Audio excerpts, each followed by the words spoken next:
આપ જોઈ રહ્યા છો ડાંગના આહલાદક દ્રશ્યો, જ્યાં વરસાદી માહોલ સમગ્ર જિલ્લામાં ભારે પવન સાથે વરસાદ છે, વીજળીના કડાકા ભડાકા સાથે વરસાદ છે।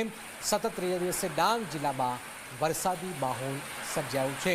તો આપ જુઓ કે દક્ષિણમાં ડાંગમાં, સૌરાષ્ટ્રમાં જૂનાગઢ, સુરેન્દ્રનગર અને ઉત્તરની અંદર બનાસકાંઠા, અંબાજીમાં વરસાદની ખબર છે। તો ગુજરાતમાં આજે વાદળછાયું વાતાવરણ અને વાદળછાયા વાતાવરણની વચ્ચે વરસાદી માહોલ, ડાંગની અંદર પણ સતત વરસાદી માહોલ।